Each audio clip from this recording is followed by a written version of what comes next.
Hi everyone, so this is Russell from Let's Get Racing. So we're joined today by a new guest, someone you haven't heard from before, a very nice man called George Chaloner. George, can you say just a little bit about yourself, please?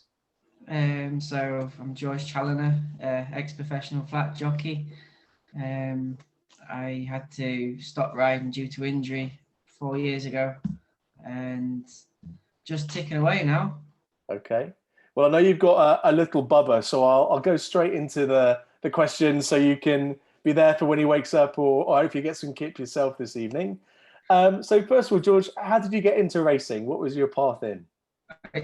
To be honest, I didn't really have much of a choice. My family are all in racing, and they go back in racing a long time. If you look back in the records, there was lots of challengers riding in the 1800s and whatnot. My grandfather was a professional jump jockey, and I caught the racing bug at an early age. Okay. And so did you do the pony racing route in, or were you just always on racehorses from when you can remember? No, I did do the pony racing route. I had a little Connemara pony. I used to do a lot of hunting on. That soon got knocked on the head, and we ended up doing the racing. I went from there and went all over the country pony racing when I was 15, 16. Okay. And so you then started riding, obviously, as an apprentice. Who were you apprenticed to, and how did your professional career start? So I was apprenticed to Richard Fahey, but prior to that, I did a season at Malcolm Jefferson's jump trainer, Okay. who got me going. He used to send me twice a week to Richard Fahey's to ride work, and from there, I got my license and was there full time then. And so for those of our viewers who aren't familiar with racing to the extent that we are, so Richard Fahey, huge trainer, huge number of horses up in the north of England, incredibly successful trainer. And so, George, you obviously you were apprenticed after Mr. Jefferson with Mr. Fahey. Is that right? Did you move across, or did you stay with Mr. Jefferson all the way through?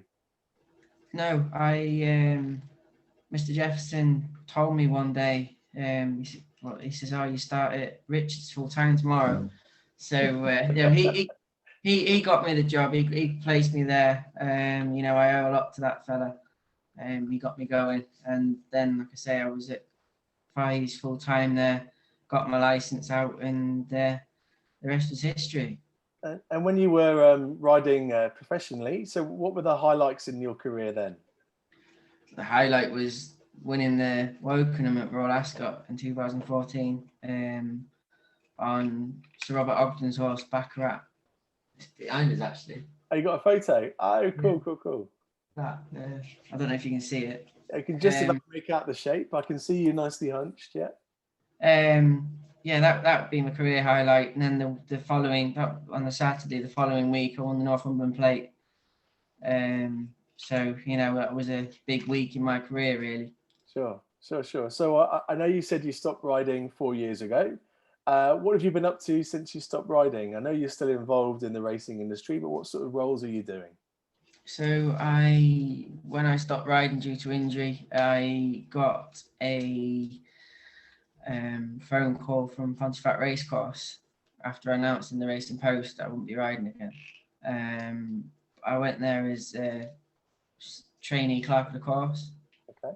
Uh, Passed the majority of my grass exams and whatnot. Then since then, been in various yards riding out around the Moulton area, ticking away and getting a few horses under my belt and trying to do my own thing. Sure. Can you just say a little bit about the job of clerk of the course? What does that involve? What did you do on a daily basis doing that role? So I found it really interesting. You was basically in charge of everything on the race day. Um, the ground, the race conditions, even with the public coming in, um, liaising with the lads coming in riding and just making everything was safe and everything was fit for racing. Sure. And so I know you're still involved in racing. You've still got a couple of ex-racers who you're looking after. Can you say a little bit about your plans for the ex-race horses that you and your partner are looking after? So we've got a couple of ex-racers, jumpers from Ireland. We take about with them, get them out of the racing mind, try and chill them out a little bit. And the plan is to start eventing them. This year's been a funny old year. They haven't been able to go anywhere. The missus has done a couple of online ROR shows just lately. She finished third in one of them the other day out of about 200 entries, so she was chuffed to bits with that. Sure. And we've got a couple of yearlings coming in as well to get broken in, and hopefully do the breeze ups with them next year. Okay, so firstly on that retraining of racehorses, the ORR. So for those of you who aren't familiar, these are specific classes which are set aside for ex-racehorses, and they happen at shows. Everything from literally being shown, so led around the ring, to dressage and show jumping as well, I believe. Is that right, George? That's correct. Yeah. And then with your yearlings, so you've got 2 young horses in. Where did you get them from? Well, we haven't got them yet. Okay. Hopefully we'll be going down to Tats next week, or even to Goffs next month. See what we can get, and hopefully get something for the breeze next year. And could you say a little bit about breeze ups for those people who wouldn't know the term? What actually does it involve? So breeze ups is a sale.